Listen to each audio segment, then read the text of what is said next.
8,452 करोड़ का कॉर्पस, 7,846.65 करोड़ की उसमें से एफडी, 475 करोड़ से ज्यादा का इंटरेस्ट और डोमेस्टिक डोनेशन में 30% की गिरावट।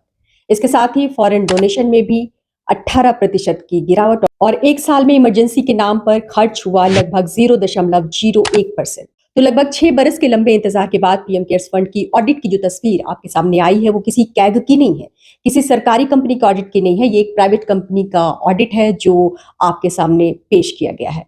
जिस देश में किसी आम आदमी के प्रदर्शन को देखकर पूछा जाता है कि पैसा कहां से आ रहा है, कहीं विदेशी फंडिंग तो नहीं है, आज उसी देश में एक सवाल पीएम केयर्स से पूछा जाना चाहिए कि इसमें पैसा कहां कहां से आ रहा है। और 6 साल बाद जो फाइनेंशियल स्टेटस सामने आया है वो सवालों के घेरे में इसलिए खड़ा हो जाता है कि अभी कुछ दिन पहले ही नेशनल मीडिया पर सीजेपी से पूछा गया था कि आखिरकार आप बताइए कि आपकी फंडिंग कहां से होती है। और जी, इसकी पूरी फंडिंग जो है पीएम केयर्स फंड से आई है।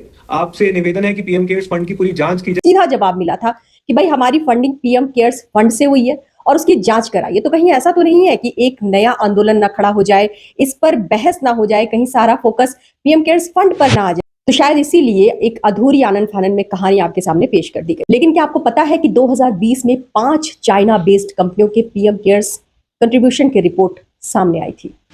टिकटॉक ने दिए थे 30 करोड़, शाओमी ने दिए थे 10 करोड़, हुआई ने दिए थे 7 करोड़, ओप्पो ने दिए थे 1 करोड़ और वन प्लस ने 1 करोड़, यानी रिपोर्टेड कंट्रीब्यूशन जो है वो करीब 49 करोड़ का था।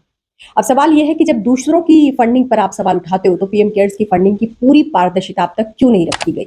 और इस स्टेटमेंट में एक और बड़ा नंबर है 324.66 करोड़ जो रिफंड फ्रॉम इम्प्लीमेंटिंग एजेंसीज के नाम पर वापस आया है। तो ये किसने लौटाया और लौटाया ही क्यों। और फिर पूरे 8,452 करोड़ के मुकाबले साल भर का जो पेमेंट है वो सिर्फ 87.85 लाख है, यानी लगभग 0.01%।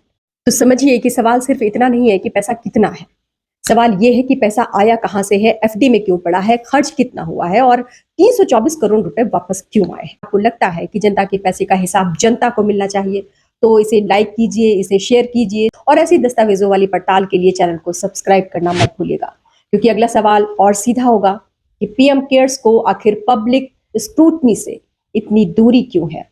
अपना ख्याल रखिए, बहुत बहुत शुक्रिया, जय हिंद।